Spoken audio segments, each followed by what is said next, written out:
Bienvenue à toutes et à tous.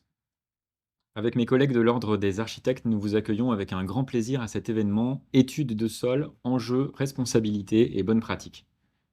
Ce webinaire en direct s'inscrit dans une série de webinaires mensuels ouverts à toutes et à tous qui traitent les sujets d'actualité pour être au plus près des architectes dans leur agence. Nous vous retrouvons habituellement un mercredi en début de mois de 18h à 19h. Le prochain webinaire se tiendra le mercredi 15 novembre et sera l'occasion d'échanger autour de l'eau de pluie, de sa récupération, de sa réutilisation.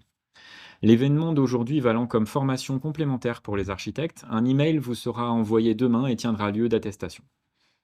Pendant ce webinaire, vous pouvez poser des questions dans le module de questions-réponses, le bouton Q et R qui est situé en bas de votre écran.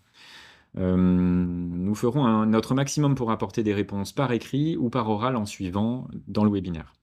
Un replay de ce webinaire sera en ligne à la fin de la semaine sur la page d'accueil du site de l'ordre architecte.org, comme les webinaires précédents. Merci à toute l'équipe qui œuvre à chaque webinaire avec professionnalisme. Damien Legrand, chargé de communication, Cassandre Liénard, juriste, Daniel Dumont et son équipe à la technique. Vous êtes nombreux avec nous ce soir, vous êtes plus de 500 inscrits. Je suis accompagné de 4 invités. Gilles Taulier, conseiller national de l'Ordre, qui nous parlera du rôle de l'architecte, enjeux et questionnements. Ludovic Patouret, ingénieur et expert, prévenir les sinistres, quelle mission pour les architectes. Michel Klein, directeur général adjoint de la MAF, la Mutuelle des assurances des architectes français. Pardon, Michel. Obligations et responsabilités des architectes, c'est le sujet que vous traiterez. Et puis Pascal Chassagne, qui est à distance, que vous allez voir également sur votre écran, qui est ingénieur, président du groupe Alios, ex-président de l'Union syndicale géotechnique, et qui abordera les bonnes pratiques et les bonnes relations entre architectes et géotechniciens. Donc merci à vous quatre d'être avec nous ce soir. Gilles, je te passe la main et c'est toi qui commence. Merci Julien. Donc le sujet des études de sol, c'est un sujet que nous architectes évidemment pratiquons à chaque projet, quasiment. À part certaines réhabilitations, mais sinon on y est confronté quasiment tout le temps. Et malgré tout, et même après quelques années de pratique, on n'a pas toujours la notion des règles exactes, des obligations qui nous incombe ou qui incombe la maîtrise d'ouvrage au sujet des études de sol. Donc, je voulais faire un préambule réglementaire pour essayer de simplifier pour tout le monde les obligations qui incombent l'acte de construire. Ça apparaît à l'écran. Donc, on a 3 notions qui ne sont pas forcément des lois ou des règles, on va le voir. Le DTU 13.1, qui est très important puisque c'est le DTU travaux de bâtiments fondation superficielle qui a évolué récemment pour les marchés privés depuis le 1er octobre 2019 et pour les marchés publics depuis le 1er octobre 2020 qui impose la fourniture d'une étude G2 Pro par le maître d'ouvrage, c'est très important, aux entreprises en charge de l'exécution des travaux de fondation superficielle et semi-profonde. Ça veut dire quoi? Ça veut dire que même si un DTU n'est pas une loi, en revanche, le DTU doit être appliqué obligatoirement par l'entreprise de gros œuvres ou de fondation, en tout cas, qui va s'occuper des fondations. Donc, dans nos CCTP, nous mettons évidemment en préambule le respect des DTU, et lorsque nous mettons les respects des DTU, le 13.1 apparaît, et plutôt en haut. Ensuite, on a la loi Elan, qui a imposé l'obligation d'une étude géotechnique pour tous les contrats de vente conclus à partir du 1er octobre 2020 et préalablement à la construction des bâtiments, et s'agissant uniquement de la construction de maisons individuelles, dans les zones exposées au phénomène de mouvement différentiel, c'est-à-dire les zones argileuses, qui n'est pas le DTU, mais qui complète nos obligations. Ensuite, la norme NFP 94-500, qui, elle, décrit le fonctionnement de ces études de sol, avec des numéros, comme vous le savez pour la plupart, ou pour tous, même les G1, G2, etc. etc. L'évolution dernière de cette NFP 94-500, en fait, nous a permis de calquer ou d'organiser au fur et à mesure des études de la maîtrise d'œuvre les missions MOP, avec les différentes études de sol G2, donc évidemment la G2 AVP pendant l'avant-projet, pendant la PD, la G2 Pro pour le Pro, etc. etc. De tous ces rappels réglementaires découle une obligation qui incombe à la maîtrise d'ouvrage. Mais nous, en tant qu'architectes, nous avons également un rôle de conseil auprès de notre maître d'ouvrage et qui est très importante parce que les conséquences de sinistre, mais je laisserai après les différents intervenants en parler mieux que moi, peuvent être très très importantes. Je rappelle que le code, en tant que membre de l'ordre, l'article 36 du code de déontologie des architectes, nous impose un devoir de conseil auprès de nos maîtres d'ouvrage et dans les liaisons au sol, ce rôle de conseil est évidemment primordial.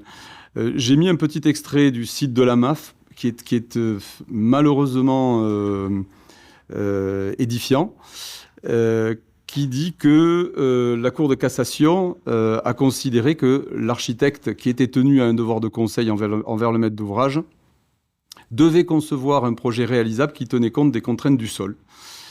Et que l'absence d'études de sol, l'inadaptation des fondations engage la responsabilité donc de l'architecte.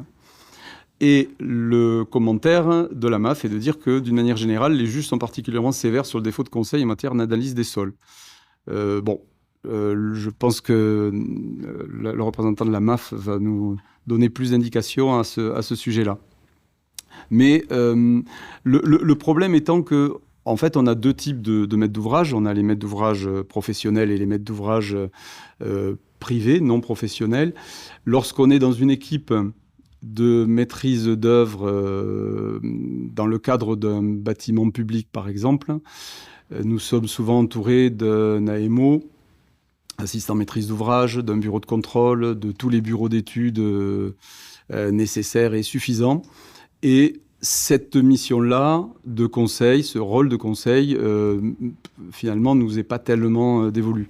En revanche, pour beaucoup d'entre nous, nous pratiquons également des marchés privés avec des maîtres d'ouvrage réputés, non sachants ou non compétents, auprès desquels il faut absolument exercer ce rôle de conseil pour pouvoir travailler. De toute façon, nous n'avons pas le choix avec des études de sol. Une petite parenthèse sur le fait que les études de sol, désormais, sont calquées sur nos missions. Ça nous permet, quand nous réalisons les estimations des travaux, vous savez tous que nous devons donner une estimation définitive du coût prévisionnel du travaux qu'après la remise des études avant-projet, de la PD.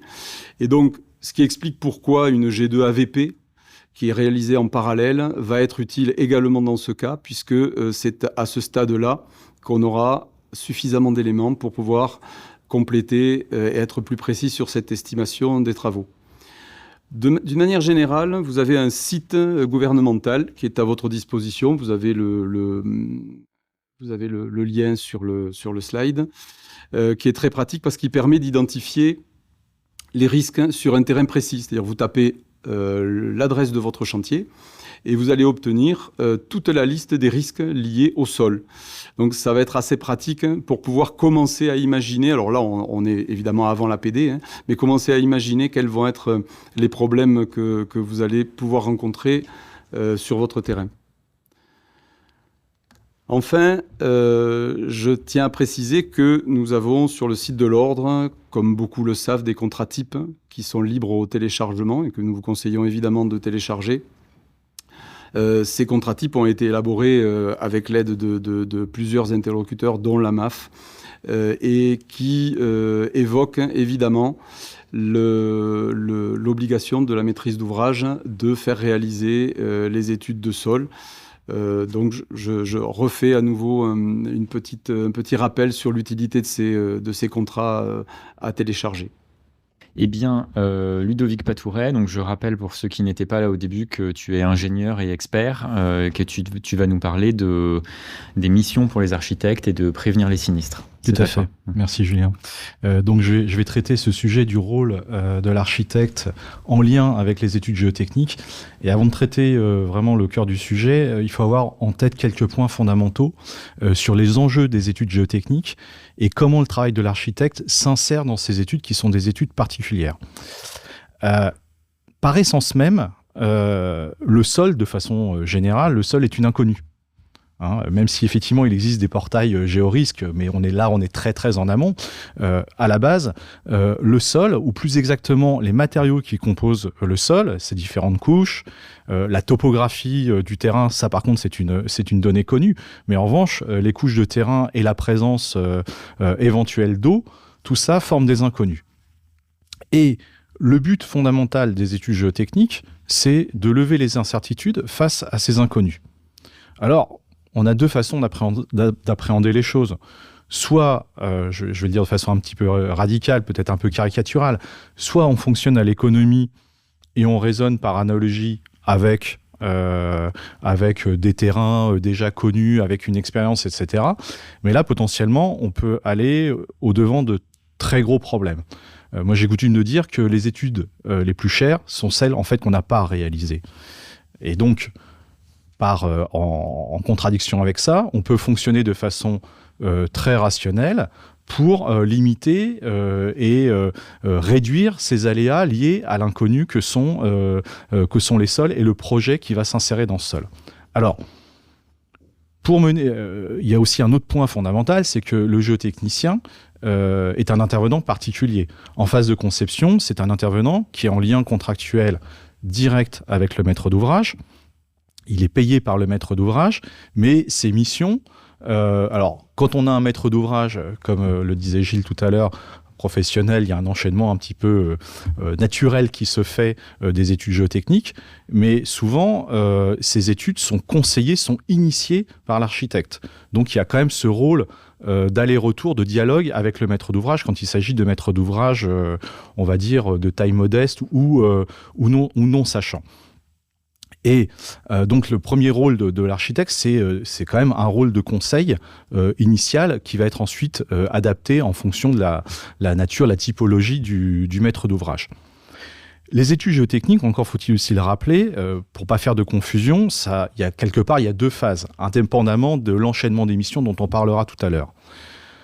Il y a des sondages, des investigations géotechniques qui ne sont pas à confondre, qu'il ne faut pas confondre avec les études qui consistent à interpréter ces sondages. C'est-à-dire les sondages, ce sont des données brutes qui vont être extraites du sol et qui vont être interprétées par un sachant, le géotechnicien, qui va faire des études pour donner un livrable qui est un rapport, ou des rapports successifs, on reviendra là-dessus. À partir de ces études, il y a un processus d'interaction en fait, qui doit s'initier entre le géotechnicien et les autres concepteurs. Ces autres concepteurs, ce sont évidemment le bureau d'études structure, on en a parlé et on en reparlera par la suite, et l'architecte, qui est également un concepteur à part entière. Et ce processus d'interaction entre ces trois intervenants, il a deux objectifs principaux. Je l'ai déjà dit un petit peu, c'est de réduire l'incertitude liée aux aléas sur la méconnaissance du sol, puisqu'encore une fois, a priori, on ne connaît pas le sol, et au fur et à mesure, on va extraire les données pour arriver à mieux le connaître. Le deuxième objectif, c'est d'adapter, et ça c'est vraiment un point fondamental, c'est qu'on va adapter le projet au sol et non l'inverse. Alors, il y a quelques exceptions, je vais quand même le citer, où on a des solutions, entre guillemets, de renforcement de sol, hein, c'est-à-dire qu'on va améliorer, en fait, les caractéristiques du sol par des techniques d'injection, de jet grouting, de choses comme ça. Bon, je ne vais pas rentrer dans le détail. Mais dans la majorité des cas, c'est bien le projet qui vient s'insérer dans un environnement topographique, avec de l'eau, avec des couches de terrain plus ou moins compressibles. Et c'est l'accumulation de toutes les données et toutes les connaissances qu'on va avoir au fur et à mesure des études qui vont faire qu'on va adapter le projet au fur et à mesure à ce terrain. Alors, à partir du moment où on va justement adapter le projet au sol, ça pourra se faire de façon efficace et pertinente qu'à plusieurs conditions. La première, c'est qu'il faut qu'il y ait un dialogue constructif est cohérent entre le géotechnicien, l'architecte et le bureau d'études structure. Principalement le bureau d'études structure, évidemment. Alors, quel est le rôle de l'architecte dans ce dialogue-là ? À mon sens, il a un rôle... alors encore une fois, le géotechnicien, il est à part dans le schéma contractuel. Parfois même, le bureau d'études structure est également à part. Il n'est pas en groupement avec l'architecte. Il est distinct contractuellement. Toutefois, l'architecte a un rôle quand même de cohérence dans cet ensemble. Et, chose très importante, il doit s'assurer que le géotechnicien et le bureau d'études parlent le même langage et parlent du même projet surtout. Parce qu'encore une fois, on parle bien d'un projet qui s'insère dans un ensemble. Ça veut dire que le géotechnicien doit disposer des bonnes données d'entrée. Exemple typique, c'est le nombre de sous-sols que comporte un bâtiment. J'ai déjà eu à traiter des sinistres où il y a eu un changement en cours de projet. On a rajouté un niveau de sous-sol pour des raisons X ou Y, soit du maître d'ouvrage notamment. Et en fait, le géotechnicien, il s'est avéré par la suite que le géotechnicien n'était pas au courant de cette modification fondamentale. Évidemment, en partant de là, le projet n'est plus le même puisque le deuxième sous-sol baignait dans la nappe et cette problématique d'eau n'avait pas été appréhendée. Donc, une attention particulière doit être portée sur la cohérence d'ensemble et s'assurer que les différents acteurs, bureau d'études structure, géotechniciens, parlent de la même chose, ont les bonnes données d'entrée et que les livrables du géotechnicien sont bien communiqués au BET structure qui pourra interagir. Le deuxième point, la deuxième condition pour que le projet aboutisse à quelque chose de cohérent, mais ça sera redétaillé par la suite, c'est que les études géotechniques suivent l'évolution du projet et s'affinent en même temps que celui-ci. C'est-à-dire que un projet... la conception générale d'un projet suit une certaine maturation. On part d'un APS, un APD, un PRO, etc. Les études géotechniques doivent suivre ce même processus. On détaillera comment ce parallélisme se fait, mais ça, c'est vraiment un point fondamental, c'est qu'en phase de conception, les deux, en fait, fonctionnent. Les études générales, architecturales, et les études techniques, et les études géotechniques doivent avancer de la même façon, cranter de la même façon. Il va y avoir un point, une étape assez importante, je vais juste faire un petit zoom là-dessus, c'est la question de la variante, des variantes, au moment de la négociation des marchés. Alors, comme les ouvrages géotechniques, les fondations principalement, sont des ouvrages très coûteux dans le coût définitif du bâtiment, on a souvent affaire à des variantes qui sont introduites au moment de la négociation, introduites souvent par l'entreprise en charge des fondations. Ou en charge du gros œuvre. L'introduction de variantes, pourquoi pas. Le seul souci, c'est qu'il faut s'assurer que cette variante, qui est initiée souvent par l'entreprise, elle est bien appréhendée jusqu'au bout, toutes ses conséquences sont bien appréhendées jusqu'au bout, et que surtout le géotechnicien soit lui-même consulté au moment de cette phase de négociation. Et pour s'assurer que le géotechnicien puisse faire un feedback par rapport à cette variante, soit il est consulté de façon plus ou moins formelle, soit on lui confie une mission spécifique. Ça sera développé dans un deuxième temps par Pascal. Mais vraiment, j'attire l'attention sur le fait que cette question des variantes est vraiment très importante parce qu'il y a une grosse sinistralité qui vient du fait que des variantes sont introduites par les entreprises. Finalement, personne ne donne vraiment un avis. Tout le monde est content, entre guillemets, alléché par le gain financier qui en résulte. Mais toutes les conséquences techniques qui vont derrière ne sont pas forcément bien appréhendées. Autre point aussi que je souhaitais souligner, c'est le fait que en matière de géotechnique, il faut raisonner de façon globale. Alors quand je parle de global, c'est que les études de sol, on ne peut pas les résumer au sujet des fondations. Les études de sol, ça comprend la connaissance de l'eau, j'en ai un petit peu parlé, pour savoir de quelle façon on va protéger l'ouvrage par rapport à l'eau extérieure. Évidemment, si on a un bâtiment d'archives, par exemple d'archives départementales, par exemple, dont les locaux ne doivent pas accepter la moindre humidité, évidemment, il faut avoir une connaissance très particulière des niveaux d'eau. L'autre sujet aussi général en termes de géotechnique, ce sont les soutènements. La question des soutènements, surtout quand on a des ouvrages en forte déclivité ou qu'on a des ouvrages à proximité d'avoisinants, la question des soutènements, tant en phase provisoire qu'en phase définitive, doivent être étudiés par le géotechnicien. Dernier point aussi, là on est toujours en phase provisoire, ce sont les terrassements. On a souvent, malheureusement, des phases provisoires de terrassement qui sont mal ou pas appréhendées par les géotechniciens. Et le risque, en fait, c'est que un des intervenants, le BET structure, voire l'architecte, au moment de rédiger ce CSTP, il dit on va faire des terrassements avec un talus de telle ou telle pente. Et puis finalement, c'est pas le talus qui va fonctionner. Et on va se retrouver en phase de chantier avec un glissement de terrain.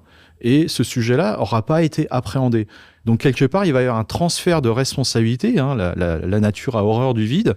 Et ce trou dans la raquette, entre guillemets, en phase de conception, va concerner inévitablement les autres intervenants, à savoir bureau d'études et architecte. Et ça, c'est vraiment un point de vigilance à avoir, c'est que il faut appréhender l'ouvrage dans sa forme définitive, mais aussi dans ses formes provisoires, quand on est dans des cas particuliers où on a des ouvrages enterrés ou avec des fortes déclivités. Alors, comme Gilles l'a abordé tout à l'heure, pour répondre à tous ces objectifs de cohérence technique, architecturale, en lien avec la géotechnique, il y a une norme qui a été élaborée. Ça a commencé dans les années 90, elle s'est affinée au fil du temps. La dernière version date de 2013. Il y a un groupe de travail qui est en train de la modifier pour en faire une nouvelle version. Mais ce qu'il faut comprendre, c'est que cette norme, donc la 94-500, qui sera redéveloppée par la suite, finalement, elle repose sur les 4 principes que j'ai indiqués tout à l'heure. C'est-à-dire, on a un enchaînement d'émissions géotechniques pour réduire les aléas liés à la méconnaissance du sol. On a un parallélisme et une cohérence de ces missions avec les missions de conception générale, type loi MOP, mais bon, que finalement on a étendu au marché privé de fait, APS, APD, etc. Il y a un autre point qui est important, qui rejoint ce que je disais juste à l'instant. La norme dit on ne doit pas faire de mission partielle. On ne peut pas s'intéresser seulement aux fondations. On ne peut pas s'intéresser seulement au soutènement. Un ouvrage s'insère dans un ensemble géotechnique. Alors, on appelle ça la zone d'influence géotechnique. Voilà. Donc, on ne peut pas avoir de mission partielle et on doit avoir une approche géotechnique globale. Voilà. Donc, à mon sens, et ça sera un peu ma conclusion, c'est que le travail de l'architecte, il consiste à apporter une réponse architecturale, technique et financière, ça a été dit encore tout à l'heure, globale au programme du maître d'ouvrage. Et donc, les ouvrages géotechniques étant de plus en plus complexes, il y a quand même une pression immobilière qui fait que, du foncier aujourd'hui, qui fait qu'on a les terrains disponibles sont de plus en plus compliqués d'un point de vue géotechnique. Forcément, le travail de l'architecte doit s'insérer dans les études, ou inversement, les études géotechniques doivent s'insérer dans le travail global de l'architecte. Et il doit coordonner ces différents intervenants pour qu'on tende vers un projet global et cohérent. Voilà. Merci beaucoup Ludovic. Michel Klein, c'est à toi, Michel. Merci Julien. Bonsoir. Alors, effectivement, la cohérence est de mise, puisque, indépendamment des caractères obligatoires ou pas de l'étude de sol, il faut rappeler que l'article 1092 du Code civil précise que tout constructeur d'un ouvrage est responsable des dommages même résultant d'avis du sol. Donc déjà, le schéma juridique est posé. Évidemment, je rebondis sur la jurisprudence de 1998 dont Gilles a fait état dans l'introduction. Cette jurisprudence est confirmée dans le temps, puisque nous avons un arrêt du 21 novembre 2019 qui vient reconfirmer qu'un architecte, auteur du projet et qui va notamment réaliser des plans de permis de construire, notamment donc les études pour un plan de permis de construire, est responsable des vices du sol, et donc il doit anticiper également dans l'avant-projet la problématique du sol. Donc on est sur une constante de la 3e chambre de la Cour de cassation.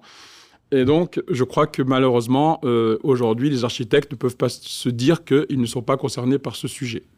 Donc, pourquoi ce sujet est important? Parce que nous sommes aussi sur les sinistres les plus chers, les plus graves, et dont l'intensité est effectivement, pour un assureur comme la MAF ou pour les autres assureurs, insupportable.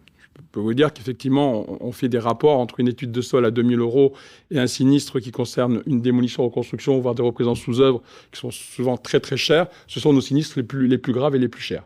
Évidemment, ça va consister aussi en des immatériels importants.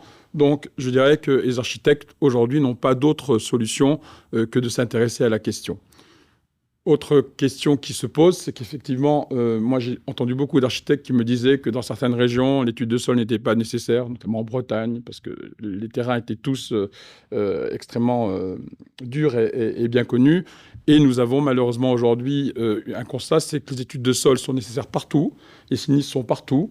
Et évidemment, je fais toujours ce parallèle sur un procès. Évidemment, le juge fait toujours cette analogie entre un chirurgien qui n'irait pas opérer un malade sans avoir un minimum de radio, enfin en tout cas de scanner ou d'IRM. Ben, effectivement, on a ce même parallèle. Le juge ne comprend pas qu'un architecte puisse envisager une construction sans avoir entre les mains un minimum de connaissance de l'endroit où il va intervenir pour construire son projet. Donc, on a très peu de chances aujourd'hui d'échapper à des condamnations si on est passé à côté. Effectivement, les contrats types, et nous vraiment conseillons aux adhérents de ne pas modifier les clauses des contrats types parce qu'on a quelques surprises après sur leur interprétation par les juges. Donc, essayez de placer le maximum de clauses dans vos contrats types parce que c'est une façon de remplir partiellement, bien évidemment, son devoir de conseil. La lettre de décharge du maître d'ouvrage qui va vous dire qu'il accepte de prendre tous les risques, ça ne fonctionne pas vraiment. Parce qu'évidemment, le juge ne comprendra pas pourquoi. Si en plus vous lui avez dit qu'il allait avoir un problème et vous avez continué votre mission, évidemment, il ne comprendra pas pourquoi vous avez continué votre mission. Donc, on n'a pas d'autre choix aujourd'hui que de convaincre le maître d'ouvrage à faire ce qu'il faut en matière d'études de sol. Autre sujet, aujourd'hui, les assureurs, et notamment, on a ce DTU 13.1 qui vient le rappeler, exige une étude G2 Pro.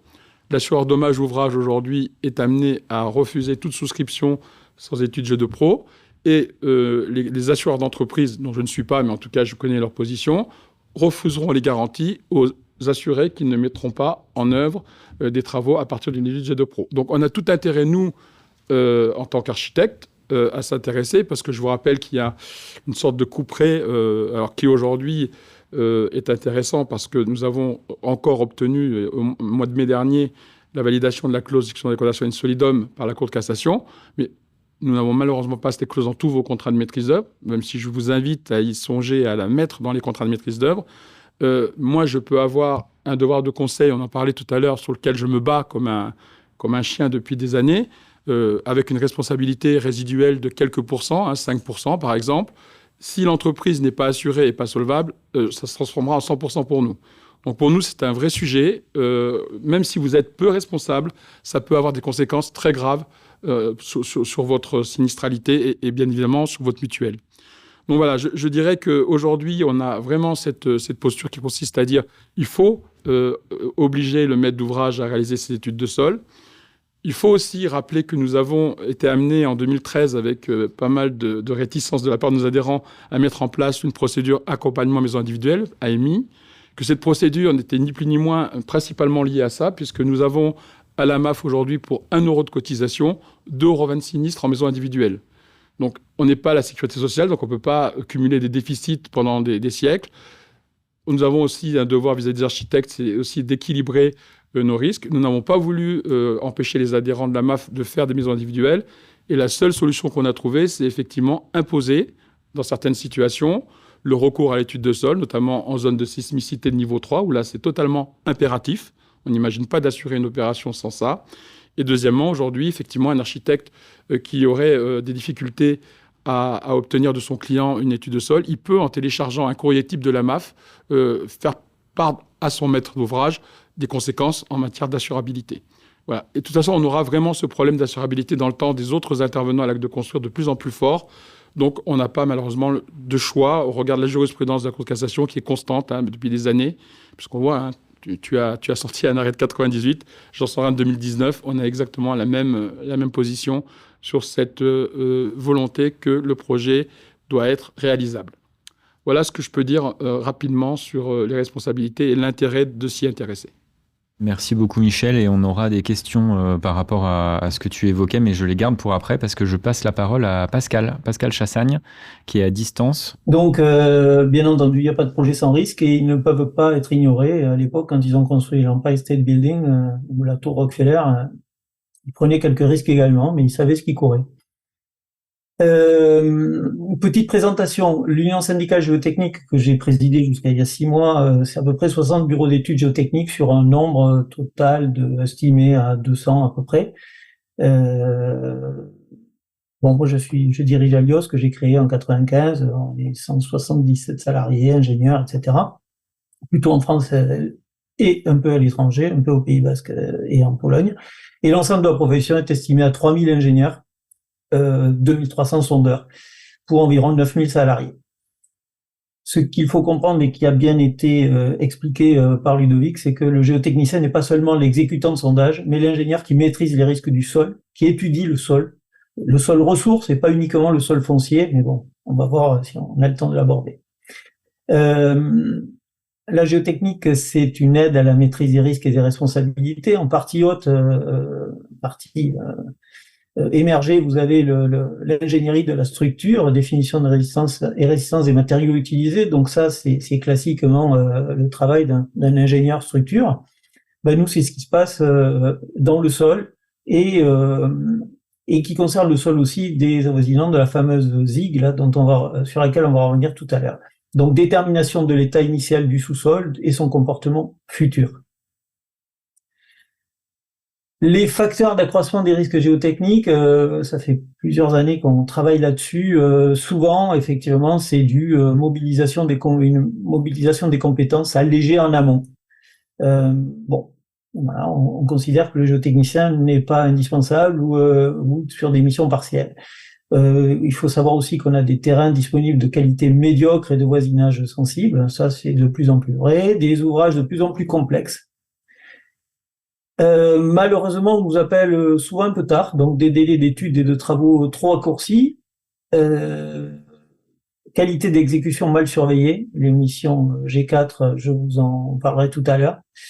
Et puis maintenant, c'est suivi négligé, voire inexistant. Alors là, je pense entre autres au drainage. Voilà. Il est complètement oublié. On n'entretient pas les drains, par exemple. L'enchaînement des missions géotechniques, j'ai essayé de vous représenter ça sous forme d'un camembert qu'on a essayé d'améliorer un petit peu. Donc la G1, ce sont des études préalables divisées en études de site et principes généraux de construction, PGC. C'est cette G1 PGC qui est exigée au moment de la vente du terrain.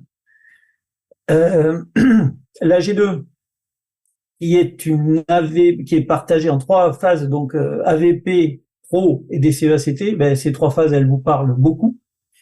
Ensuite, la réalisation et l'exécution, ce sont les missions G3 pour l'entreprise, les missions G4 pour la maîtrise d'ouvrage ou la maîtrise d'œuvre. C'est-à-dire que l'entreprise, là, met en G3 un ingénieur géotechnicien et la G4 également. Et la G4 supervise bien sûr les travaux de l'entreprise et ses études, bien entendu. La G5, on va pas trop en parler parce que c'est celle qui est utilisée soit en diagnostic, soit en études particulières sur un point très précis, mais voilà.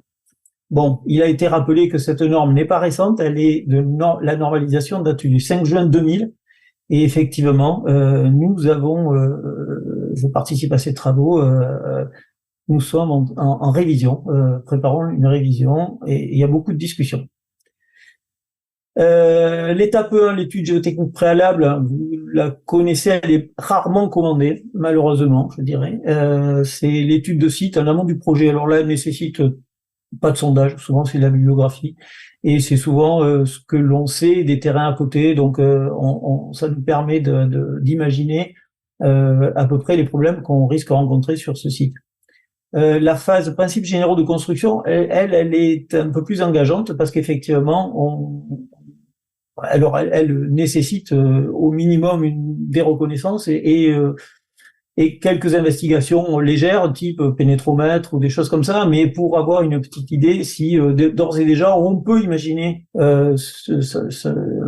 s'engager sur des fondations superficielles ou à l'inverse il faudra directement des profondes.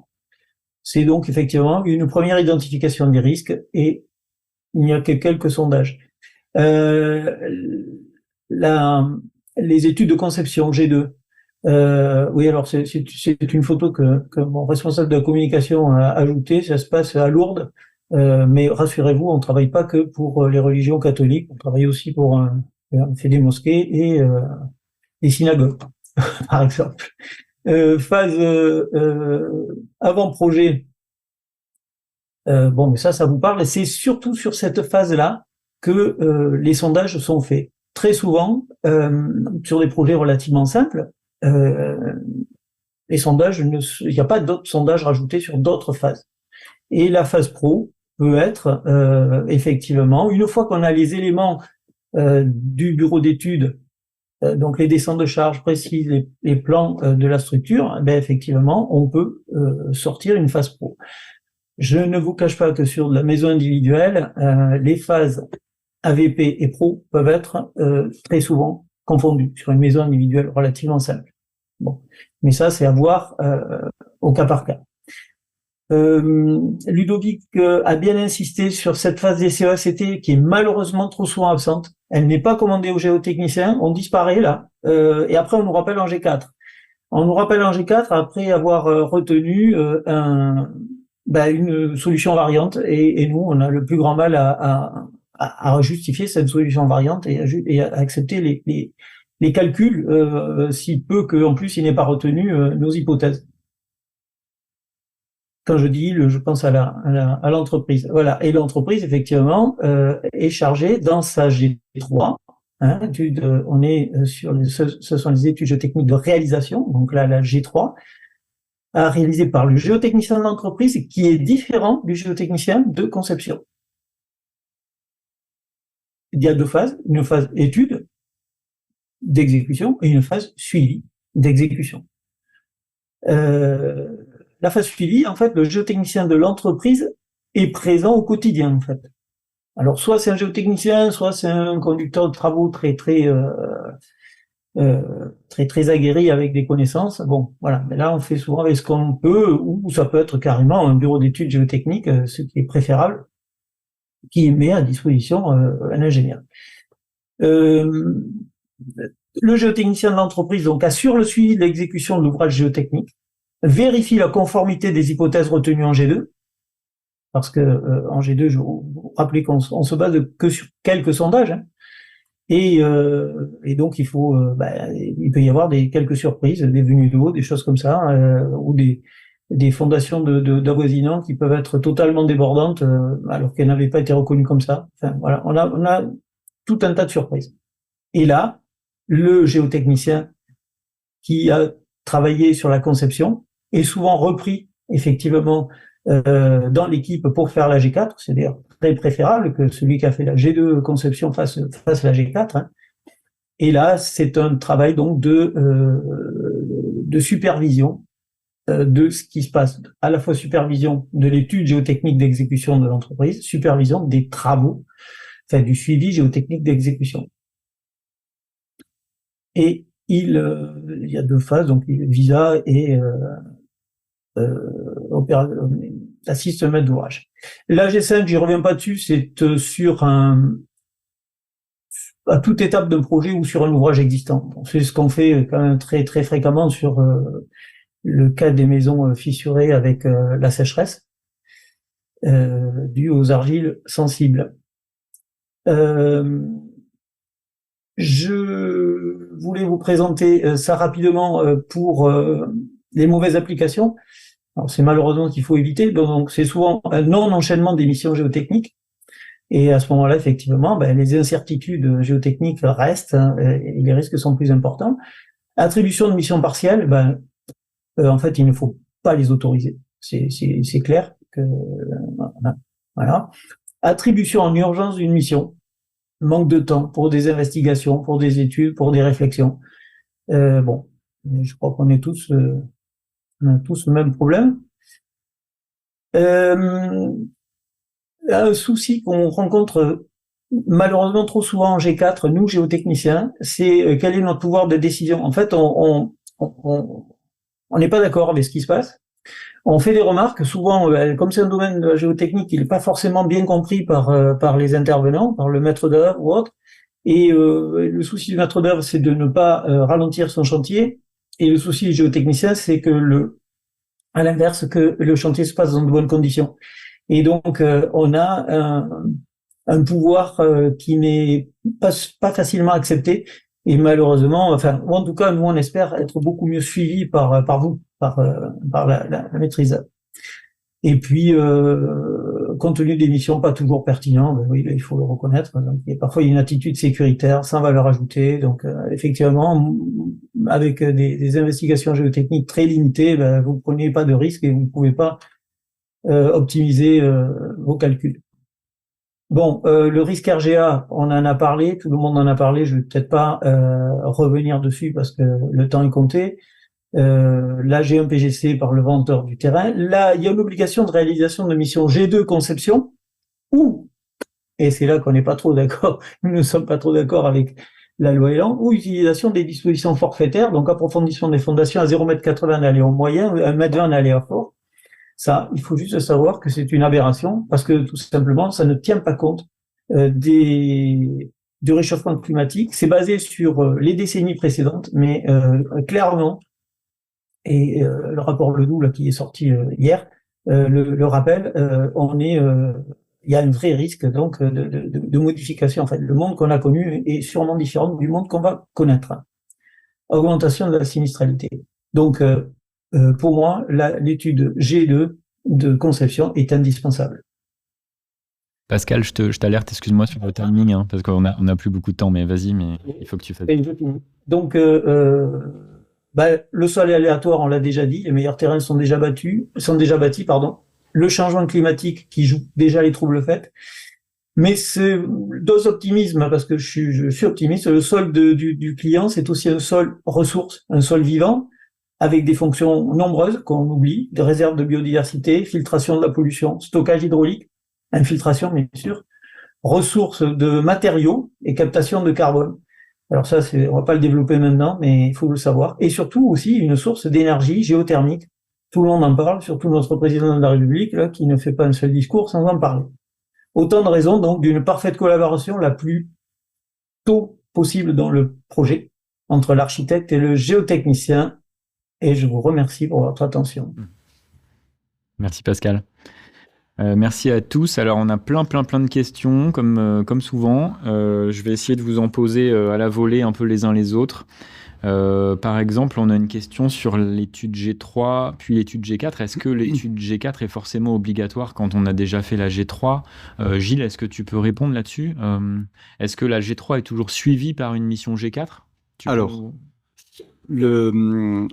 la question se pose souvent, donc, comme on l'a précisé, la G3, en fait, c'est la plupart du temps une vérification de l'entreprise, c'est-à-dire une vérification d'une reconnaissance de fondation de mitoyen ou des choses comme ça. Et donc, ce qui veut dire que c'est à la charge seule de l'entreprise de faire cette mission-là. En revanche, même si c'est pas une question de confiance vis-à-vis de l'entreprise, pour moi, la G4 est indispensable pour que le géotechnicien valide la reconnaissance et l'étude de l'entreprise. Donc, à mon sens, quand il y a une G3, la G4 est obligatoire derrière, puisque c'est elle qui va nous couvrir de la faisabilité de l'entreprise. La deuxième question, j'en profite, que je lis là sur le site, c'est est-ce que si on s'arrête à la mission permis, est-ce que la G3 est obligatoire ? Ben non, puisque on a parlé de cohérence entre les missions de l'architecte et les missions d'études de sol. Si on est missionné jusqu'au permis, donc on est missionné jusqu'à la PD. Et donc les missions suivantes sont... dépendent des missions supplémentaires qui nous ont pas été confiées. Donc absolument pas, c'est au maître d'ouvrage en revanche, mais là c'est plus notre problème, je vais dire, de veiller à la continuité de ces missions. C'est-à-dire la G2 AVP, elle est quand même liée à la mission AVP, enfin avant-projet, qui correspond à un APS, APD. Donc elle est à réaliser sur la base de l'APD. Oui. Et donc, on peut déposer un PC, qui d'ailleurs pourrait éventuellement être déposé sur base APS, donc il n'y a pas de problème. Et ensuite, l'étude de sol devrait être réalisée plus tard. C'est ça? Non, parce que l'étude de sol, en la G2 AVP, les sondages sont faits, sont réalisés. Oui. Donc, et un prédimensionnement a été indiqué, en tout cas une solution de fondation. En revanche, entre l'AVP et le Pro, mais là, si on s'est arrêté à l'AVP, nous, on ne va pas plus loin en tant qu'architecte. La G2 Pro, puisqu'il y a quelques questions qui ont été posées par rapport à ça, elle sert entre l'APD et le Pro. Nous, on a évolué, on a les structures qui ont évolué, les poids qui ont évolué, etc., etc. Et donc, ça permet de mettre en conformité l'étude de sol avec le projet définitif. Mais pour être bien sûr, pardon, je voudrais vraiment... Il y a eu beaucoup de questions sur ce sujet et j'allais te la poser justement, ou vous la poser à tous. Il y a donc visiblement des architectes qui n'arrivent pas à obtenir d'études de sol de la part de leur maître d'ouvrage avant une étape probablement validation de permis de construire, j'imagine. Si je comprends bien les sous-entendus dans les questions. Du coup, est-ce que ces architectes sont en faute d'avoir fourni un permis de construire qui a été déposé par le maître d'ouvrage alors qu'il n'y a pas eu de G2 AVP? Alors, le permis de construire, au niveau de l'évolution, par exemple de la MOP, on ne sait pas exactement à quel stade il se situe. C'est-à-dire qu'on peut aussi considérer qu'on dépose le permis de construire avant l'AVP, mais pas après. Donc, à mon sens, au dépôt du permis de construire, on est censé avoir réalisé la G2 AVP. C'est le bon sens, on est d'accord, mais du coup, il faut qu'ils s'arrêtent avant. Ils sont en faute ou est-ce que c'est le bon c'est sens, toléré, mais c'est pas bien? C'est le bon sens.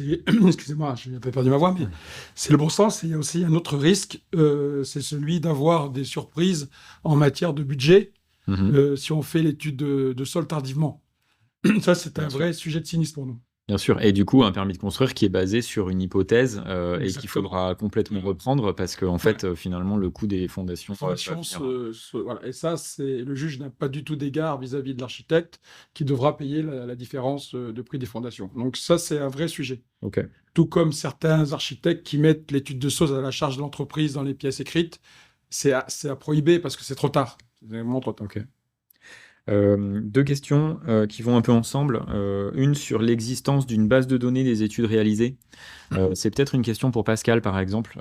Est-ce qu'il y a une base de données des études réalisées? Je crois que justement en G1, il y a... Pascal, toi et tes collègues, vous pouvez faire appel à cette base de données pour avoir des ordres de grandeur, pas forcément précis, mais d'études qui ont été réalisées dans les mêmes zones. Et une question qui va avec, c'est la durée de vie d'une étude de sondage, c'est-à-dire un test du sol. A priori, on nous fait remarquer que le sol, il change pas beaucoup, il change pas vite. Et donc, s'il y a une étude qui a été faite, certes, il y a longtemps, une étude, un sondage, je veux dire, est-ce qu'il y a une Péremption, quoi. Une péremption reconnue, voilà, après tant d'années, on ne regarde pas, on nous fait remarquer notamment qu'il y a des mairies qui n'acceptent pas les études de sol trop anciennes. Est-ce que c'est censé ou pas? Oui, moi je peux répondre. À la première question, en fait, il y a une banque de données qui est celle du BRGM, mais à part qu'elle concerne les sols au-delà de 10 mètres de profondeur. Or, nous, on est dans la tranche 0,10. D'accord. Cette tranche 0,10, vous aurez les compétences en vous adressant aux bureaux d'études locaux. Parce que, je parle pour nous, nous on a une base de données considérable qui est sur Google Earth et effectivement sur les villes sur lesquelles nous intervenons, les villes, les régions, alors on a énormément de points de sondage. Donc effectivement, ça permet d'être très pertinent sur savoir où on va. Qui est sur base du logiciel Google Earth, mais qui est chez vous, on est d'accord? Qui est chez nous parce qu'elle est forcément liée à nos dossiers. Après, il y a un problème de responsabilité et de confidentialité. Donc, voilà. Mais et sur la durée de vie des études de sol, est-ce que le sol change? Alors sur la durée de vie, effectivement, sur la durée de vie, on a en fait, qu'est-ce qui peut changer? Ce qui peut changer, c'est les niveaux de l'eau, par exemple. Vous avez des immeubles qui ont été construits dans l'environnement et ces immeubles avec des sous-sols, qu'est-ce qui va se passer? Ça risque de faire varier de manière très conséquente le niveau de la nappe, par exemple.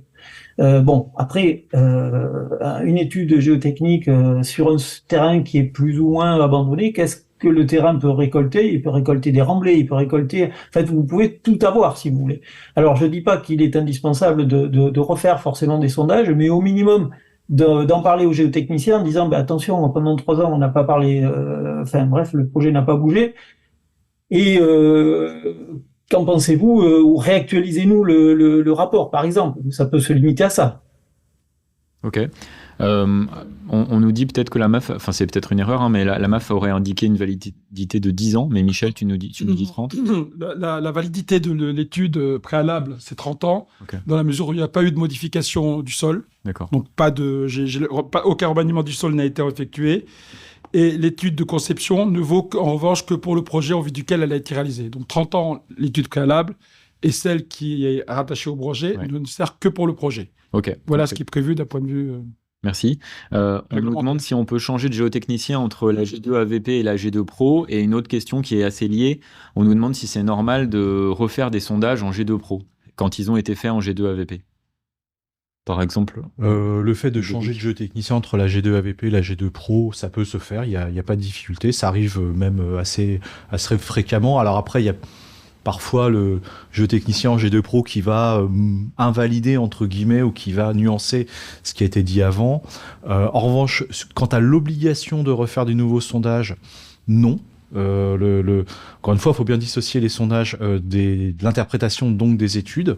En revanche, il y a un changement d'intervenant, forcément, il va vouloir se border et commander ou préconiser de nouveaux sondages. Mais il n'y a pas d'obligation qu'une G2 Pro soit basée sur des nouveaux sondages faits au moment de la G2 Pro. C'est vraiment une dissociation entre sondage et interprétation. Merci beaucoup. Et sur cette articulation G2 AVP, G2 Pro, on nous a aussi demandé pourquoi les géotechniciens auraient tendance à proposer un devis pour une G2 AVP sans y inclure une G2 Pro qui, a priori, est de toute façon à faire aussi. Est-ce que, là c'est peut-être une question pour Pascal, est-ce que c'est effectivement le cas? Est-ce qu'il y a une raison ou est-ce que c'est pour proposer les devis les uns après les autres? Est-ce que ce serait pas plus simple que toi et tes collègues, on va dire, vous proposiez une sorte de mission nécessaire de toute façon depuis le début, quoi, c'est-à-dire comme un archi qui propose une mission complète? Oui. Non, alors c'est souvent ce qui se fait. Moi je rencontre aussi des confrères qui disent qu'ils ne sont pas assurés pour la G2 Pro par exemple. Donc voilà. Après tout est possible. J'y crois pas beaucoup, mais c'est arrivé. Moi je suis passé parfois derrière des confrères. C'est comme ça. Je vais pas m'étendre là-dessus, mais c'est évident que après ça dépend véritablement de la nature et de la qualité des sondages. Ça m'est arrivé également de redemander des sondages parce que les sondages qui étaient faits n'étaient pas en quantité suffisante. Une information, c'est qu'il y a un document qui s'appelle la recommandation sur le contenu des investigations géotechniques. Ce document, il est téléchargeable sur le site de Syntec Ingénierie ou sur le site de l'USG. Il est gratuit bien sûr et ça vous donne des idées sur la réalité des sondages qui sont nécessaires. Par exemple, ce qui est indispensable, c'est minimum de reconnaître 5 mètres sous la base des futures fondations. Voilà. Si les sondages s'arrêtent trop courts, vous pouvez pas avoir les bons éléments pour conclure. C'est aussi simple que ça. Merci. Il y a plein de questions sur les interventions sur existants. Alors, on a plusieurs questions qui sont sur des interventions sur des bâtiments très anciens, des corps de ferme, des bâtiments en pierre qui datent d'une époque où on n'avait pas les prérequis d'aujourd'hui et où, en cas de rénovation, alors il y a le cas de la rénovation, mais il y a aussi le cas où on va venir alourdir avec un plancher, etc. Qu'est-ce que vous avez à partager là-dessus sur j'imagine qu'il faut faire une étude de sol pour arriver à comprendre, une reconnaissance de fondation. Je vous laisse la main là-dessus. Moi, je partirais du principe qu'à partir du moment où on vient modifier le schéma statique, on vient modifier les descentes de charge parce qu'effectivement, on vient rajouter un niveau de plancher et donc on vient alourdir. Non seulement il faut un diagnostic structurel, mais il faut effectivement aussi avoir la certitude que le sol, même s'il a été consolidé par des dizaines, voire des centaines d'années, est capable de reprendre sans tassement excessif le surcroît de charge. Donc ça me paraît être du bon sens dans ces cas-là, évidemment, de le faire. En revanche, si on n'a aucune modification, on vient simplement changer plutôt la façade ou quelque chose comme ça, je vois pas en quoi on aurait nécessité de faire des nouvelles études. Voilà. Donc je pense que c'est du cas par cas, mais c'est surtout l'ingé structure qui va dicter cette nécessité ou non.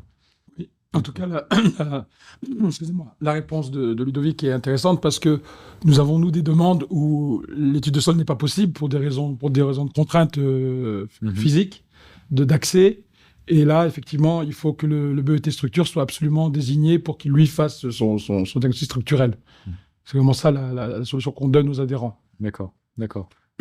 Je crois qu'il y avait une question sur les extensions, c'est-à-dire si on a construit un bâtiment récemment, donc en dessous enfin bon, disons il y a 5 ans, on veut en faire une extension, est-ce qu'il faut refaire une étude de sol à côté j'imagine que oui, mais vous allez nous dire que oui. Ouais, tout à fait. Ouais. Et d'ailleurs, dans la loi Elan, ce cas-là est également abordé. D'accord. Et pareil, je pense que je connais la réponse, mais je la pose quand même. Un seul permis de construire sur 2 parcelles distinctes. Je pense comprendre qu'il y a une idée de 2 bâtiments, un sur chaque parcelle. Il y a eu une étude de sol sur l'une des 2 parcelles pour un des 2 bâtiments. Est-ce qu'il faut faire pour le 2e bâtiment sur la 2e parcelle, même s'il n'y a qu'un seul permis de construire? En fait, je crois que le permis n'est pas le sujet. Non, le permis n'est pas le sujet. Ce qui est le sujet, c'est le projet. Et oui. Et j'ai effectivement un cas typique en ce moment que je suis en train de traiter où il y a un seul... malheureusement, il y a un accident géologique qui fait que l'absence d'études de sol sur la 2e parcelle pose problème. Oui, donc il faut se prémunir contre ça.